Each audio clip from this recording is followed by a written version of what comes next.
నమస్తే. Welcome to our channel. నేను రవీంద్ర బాబు. ఈ వీడియో ప్రధానంగా తెలంగాణలో ఉన్నటువంటి స్కూల్ మేనేజ్మెంట్స్ గానీ, టీచర్స్ గానీ, పేరెంట్స్ గానీ, స్టూడెంట్స్‌కి కానీ తెలంగాణ ప్రభుత్వం తీసుకొచ్చిన ఒక రూల్ ఏ విధంగా ఎఫెక్ట్ అవుతుంది అనేది విశ్లేషణ చేసే ప్రయత్నం చేస్తాను. తెలంగాణలో ఇక నుంచి ప్రైవేట్ స్కూల్స్‌లో ఫీజు ఇక మీ ఇష్టం వచ్చినట్టు పెంచటానికి వీల్లేదు అనేది ఒక రూల్. ఇది నిజమైతే లక్షలాది పేరెంట్స్‌కు ఇది ఒక బిగ్ రిలీఫ్. అదే అంటే 13,243 ప్రైవేట్ స్కూల్స్‌కి ఇది ఇంపాక్ట్ అవుతుంది. అందులో ప్రధానంగా 2,245 స్కూల్స్ ఇన్ హైదరాబాద్‌లో ఉన్నాయి. వీళ్ళందరికీ కూడా ఇదొక షాక్ స్కూల్‌కి. ఎందుకంటే తెలంగాణలో ఇప్పుడు ఒక కీలకమైన ప్రపోజల్ చర్చ జరుగుతా ఉంది. 2 సంవత్సరాలకు ఫీజు స్కూల్స్ వాళ్ళు, ప్రైవేట్ స్కూల్స్ వాళ్ళు పెంచుకోవటానికి కేవలం 8%. అంటే ఫర్ ఎగ్జాంపుల్ 60,000 ఫీజు ఉన్నటువంటి ఒక స్కూల్‌లో 8% అంటే కేవలం 4,800 మాత్రమే పెంచుకోవటానికి అవకాశం ఉంది. అది కూడా 2 ఇయర్స్‌కి ఒకసారి. అంతకంటే ఎక్కువ పెంచడానికి వీల్లేదు. పెంచాలంటే గవర్నమెంట్ అప్రూవల్ అవసరం కావచ్చు. కానీ అసలు ట్విస్ట్ ఇక్కడే ఉంది. ఈ 8% రూల్ ఇంకా లా కాలేదు. అది ప్రపోజల్ దశలో ఉంది. అయితే ఇక్కడ క్వశ్చన్ ఏంటంటే ఎందుకు ఈ 8%? ఈ లెక్క ఎవరేశారు? పేరెంట్స్‌ని కాపాడటానికా ఇది? ప్రైవేటు స్కూల్స్‌ని నియంత్రించటానికా ఈ ఫీజుల విషయంలో? లేదు అనంటే ఫీజ్ రెగ్యులేషన్ పేరుతోటి తెలంగాణలో ఎడ్యుకేషన్పై కొత్త రెగ్యులేటరీ సిస్టమ్ తీసుకురావటానికా? మరొక షాకింగ్ విషయం ఏంటంటే ప్రభుత్వం ముందుగా ఈ ఫీజుని డిస్ప్లే చేయాలి, తర్వాత ఆడిటెడ్ అకౌంట్స్ని సబ్మిట్ చేయాలని అడుగుతుంది. ఎందుకు అడుగుతుంది? ఇది కేవలం స్కూల్ ఫీజ్ నియంత్రణ మాత్రమే కాదా? మరి ఇది parents pockets, schools survival, government power, ఈ మూడిటి మధ్య మొదలైన బ్యాటిలా? ఎవరి ఆర్గ్యుమెంట్లో నిజముంది ఈ మూడిట్లో? 8% సైంటిఫికల్లీ కరెక్టేనా? 8% వరకే హైక్ చేయటం అనేది ఇది లీగల్గా అసలు నిలబడుతుందా? ఇటువంటి అంశాలని ఈ వీడియోలో ఈ సబ్జెక్ట్ ఓరియంటెడ్ విశ్లేషణ చేసే ప్రయత్నం చేద్దాం. మొదటిగా గవర్నమెంట్ ఏమంటుంది, లాజికల్ పాయింట్ ఏంటి ఈ అమెండ్మెంట్, ఈ చేంజెస్ మీద, ఈ రూల్ మీద అంటే 2026-27 నుంచి అన్ని ప్రైవేట్ అన్ఎయిడెడ్ స్కూల్స్ వాళ్ళ క్లాస్ వైజ్ ఫీజ్ స్ట్రక్చర్ని పబ్లిక్ డొమైన్లో డిస్ప్లే చేయాలి అని ఒక రూల్ ఇచ్చారు. అంతేకాదు ఆడిటెడ్ అకౌంట్స్ను కూడా సమర్పించాల్సిన వ్యవస్థను ప్రభుత్వం ముందుకు తెస్తుంది. ఇప్పుడు ఇవి ప్రైవేట్ స్కూల్స్ మీద ఇంపోజ్ చేస్తున్నటువంటి గవర్నమెంట్ కొత్త నియమాలు. Government logic simple. మీరు ఎంత ఫీజు తీసుకుంటున్నారు ఈ ప్రైవేట్ స్కూల్స్ వాళ్ళు, మరీ ముఖ్యంగా ఎందుకు తీసుకుంటున్నారు అంతా? మీ ఫైనాన్షియల్ పొజిషన్ ఏంటి అసలు? ఇటువంటి అనేక రకమైనటువంటి అంశాల మీద ట్రాన్స్పరెన్సీ ఉండాలి అనేది ప్రభుత్వానికి ఉన్నటువంటి లాజిక్. ఇందులో లాజిక్ ఏంటంటే డేటా లేకుండా ఈ స్కూల్స్ మీద రెగ్యులేషన్ చేయటం అనేది సాధ్యం కాదు. అంటే గవర్నమెంట్ ఆఫ్ తెలంగాణ మొదట ఈ డేటాని, ఫీజు కలెక్షన్ డేటాని కలెక్ట్ చేస్తుంది. ఏ స్కూల్ వాళ్ళు ఎంత ఫీజు కలెక్ట్ చేస్తున్నారు అని. ఇక్కడే అసలు ప్రశ్న మొదలవుతుంది.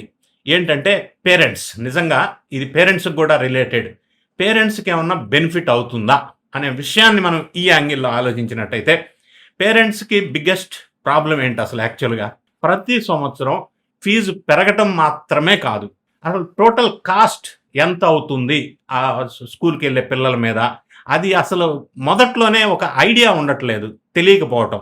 అంటే ట్యూషన్ ఫీజు కావచ్చు, బుక్స్ కావచ్చు, యూనిఫామ్ కావచ్చు, ట్రాన్స్పోర్ట్ కావచ్చు, ఇంకా మిగతా యాక్టివిటీస్ ఫీజు కావచ్చు, డెవలప్మెంట్ ఛార్జెస్ కావచ్చు, ఇలా ఒక్కొక్క పేరుతో ఖర్చు పెరుగుతూనే ఉంది. ఏదో ఒక పేరుతో ఫీజు వసూలు చేస్తూనే ఉన్నారు. కాబట్టి ఫీజ్ స్ట్రక్చర్ ముందుగానే పబ్లిక్ డొమైన్లో ఉంచి డిక్లేర్ చేయటం అనేది పేరెంట్స్కి డెఫినెట్గా ఒక పాజిటివ్ స్టెప్గా మనం అనుకోవచ్చు. ఖచ్చితంగా ఒక ఐడియా ఉంటుంది కాబట్టి ఎంత ఉండబోతుంది అనేది. కానీ ట్యూషన్ ఫీకి మాత్రమే క్యాప్ పెడితే సరిపోతుందా? ఇది ఒక క్వశ్చన్. ఇదే అసలు క్వశ్చన్. ఇప్పుడు వస్తున్న అసలు బాంబ్ షెల్ ఏంటంటే ఇంకొక చేంజ్, 8%.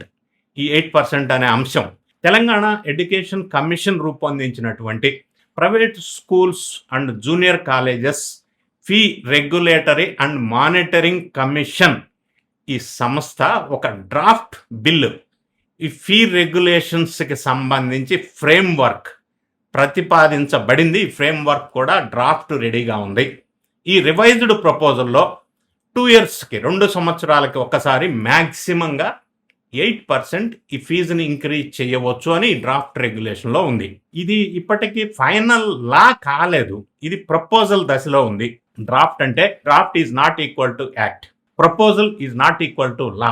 కాబట్టి తెలంగాణలో ఈ 8% ఫీజు రూల్ వచ్చేసింది, ఇంప్లిమెంట్ అయిపోతుంది అని మనం కరెక్ట్గా ఇప్పుడే చెప్పలేము.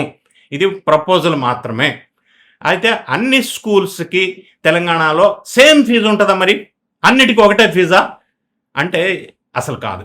ఒక హైదరాబాద్ కార్పొరేట్ స్కూల్స్ను లేదా ఇంకొక కంపారిటివ్గా ఒక చిన్న టౌన్లో బేసిక్ స్కూల్తో ఎలా కంపేర్ చేస్తారు? మరి ఇక్కడ బిగ్గెస్ట్ స్కూల్ ఉంటుంది కార్పొరేట్, అక్కడ స్మాల్ స్కూల్ ఉండొచ్చు. అందుకే స్కూల్స్ని కేటగిరీ వైజ్ క్లాసిఫై చెయ్యాలనే ప్రపోజల్ ఉంది ప్రభుత్వానికి. అంటే for example infrastructure, location, land, teachers, labs, library facilities, operational cost, ఇటువంటి రకరకాల అంశాల ఆధారంగా రీజనబుల్ ఫీజు సీలింగ్ నిర్ణయించే ఆలోచన ప్రభుత్వానికి ఉంది. ఇది టెక్నికల్, లాజికల్. ఎందుకంటే డిఫరెంట్ కాస్ట్ స్ట్రక్చర్ ఉన్నటువంటి స్కూల్స్కి ఐడెంటికల్లీ ఫీజ్ సీలింగ్ పెట్టడం కూడా అన్ఫెయిర్. ఎందుకంటే ఆ డిఫరెంట్ స్ట్రక్చర్ ఉన్నప్పుడు డిఫరెంట్ ఫీజు ఉంటుంది, ఒకటే ఉండకూడదు కూడా, అన్ఫెయిర్ కాబట్టి. కానీ ఇక్కడ గవర్నమెంట్ని అడగాల్సిన ప్రశ్నలు ఉన్నాయి. నేను ఏమంటున్నా అంటే గవర్నమెంట్కి నాకు 3 క్వశ్చన్స్ ఉన్నాయి, నాకున్న డౌట్స్. ఒకటి, ఈ 8% హైక్ అన్నారు కదా, ఎందుకు 8%? ఎందుకు 7% కాదు? ఎందుకు 10% కాదు? ఈ 8%కి ఎకనామిక్ క్యాలిక్యులేషన్ ఏంటి? ఎందుకు ఈ 8% ప్రపోజ్ చేశారు? రెండో పాయింట్, ఇన్ఫ్లేషన్ మారుతుంది, టీచర్ శాలరీస్ పెరుగుతూనే ఉంటాయి, ఎలక్ట్రిసిటీ ఛార్జెస్ పెరుగుతూనే ఉంటాయి, చేంజ్ అవుతూనే ఉంటాయి, ఇన్ఫ్రాస్ట్రక్చర్ కాస్ట్ స్కూల్స్ పెరుగుతూనే ఉంటాయి. అయితే ఈ ఫిక్స్డ్ 8% క్యాప్ ఎంతవరకు సైంటిఫిక్గా కరెక్టు? ఇంకొక క్వశ్చన్ నాకున్నది ఏంటంటే స్కూల్స్ని కేటగిరీస్గా ఎవరు క్లాసిఫై చేస్తారు? క్రైటీరియా ఏంటి?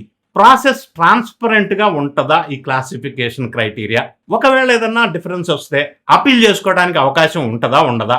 ఇవన్నీ క్లియర్గా మెన్షన్ చేయాలా, క్లియర్గా ఇన్ఫార్మ్ చేయాలా ఫ్రేమ్వర్క్లో. ఫీజు రెగ్యులేషన్ అనే మరో లీగల్ కాంట్రవర్సీగా మారే అవకాశం ఉంది. లేకపోతే ఇంకొక అంశం ఏంటంటే ఇప్పుడు స్కూల్స్, ప్రైవేట్ స్కూల్స్ మేనేజ్మెంట్ వాళ్ళ ఆర్గ్యుమెంట్ కూడా మనం ఒకసారి ఆలోచన చేయాల్సిన అవసరం ఉంది. స్కూల్కి కూడా ఒక జెన్యూన్ క్వశ్చన్ ఉంటుంది స్కూల్ మేనేజ్మెంట్స్కి. స్కూల్స్ తరఫు నుంచి టీచర్స్ శాలరీస్ పెరగవా? ఎవ్రీ ఇయర్ పెరుగుతూనే ఉంటాయి, maybe 8%, more than 8%. Maintenance charges, ఖర్చులు, ఎక్స్పెన్సెస్ పెరుగుతూనే ఉంటాయి. టెక్నాలజీ, ల్యాబ్స్, సెక్యూరిటీ, ఇన్ఫ్రాస్ట్రక్చర్ ఇవన్నీ కూడా జనరల్గా పెరుగుతూ ఉంటాయి. అందుకే ఫీజ్ ఇంక్రీజ్ను కంప్లీట్లీ ఫ్రీ చేయటం ప్రాక్టికల్గా కాదు అనేది ఈ స్కూల్ యాజమాన్యం ఒక ఆర్గ్యుమెంట్. ఇక్కడ స్కూల్స్ చెప్పే పాయింట్లో కూడా ఒక లాజిక్ ఉంది. అసలు ఈ డిబేట్ మొత్తం ఫీజు పెంచాలా వద్దా అని కాదు, ఎంత పెంచాలి, ఎందుకు పెంచాలి, ఎవరు నిర్ణయించాలి అనేది ప్రధానమైనటువంటి ప్రశ్న. ఇదే అసలు ఇష్యూ ఇక్కడ. అయితే ఇందులో ఒక లీగల్ ప్రాస్పెక్టివ్లో యాంగిల్లో మనం ఆలోచించినట్టయితే ఇందులో లాజిక్ ఏంటంటే గవర్నమెంట్కి ఈ స్కూల్స్, ప్రైవేట్ స్కూల్స్ మీద లేదా ఎడ్యుకేషన్ సెక్టార్ని రెగ్యులేట్ చేసే పవర్ ఉంటుంది. That we have to accept it. పేరెంట్స్ను అన్రీజనబుల్ ఫీ బర్డన్ నుంచి ప్రొటెక్ట్ చేయటం అనేది legitimate objective of the government. At the same time private unaided schools కూడా లీగల్ అండ్ కాన్స్టిట్యూషనల్ ప్రొటెక్షన్స్ ఉన్నాయి కదా, స్కూల్స్కి కూడా ఉన్నాయి కాన్స్టిట్యూషనల్ ప్రొటెక్షన్స్. కాబట్టి గవర్నమెంట్ రెగ్యులేషన్ రీజనబుల్, ట్రాన్స్పరెంట్, ఆబ్జెక్టివ్గా ఉండాలి. లేకపోతే మళ్ళీ ఇది ఇంకొక ఇష్యూకి దారితీసే అవకాశం ఉంది. ఒక స్కూల్కి ఫీజ్ సీలింగ్ ఫిక్స్ చేస్తే దానికి క్యాలిక్యులేషన్ చూపించాల్సిన అవసరం ఉంది. ఎలా? ఆ క్యాలిక్యులేషన్ పార్ట్. లేకపోతే గవర్నమెంట్ ఏదో ఇలా ఉంది అనే కారణం చేత మాత్రమే దీన్ని ఫిక్స్ చేస్తే సరిపోదు. ఇక ఇదే ఫ్యూచర్లో బిగ్గెస్ట్ లీగల్ టెస్ట్ కావచ్చు.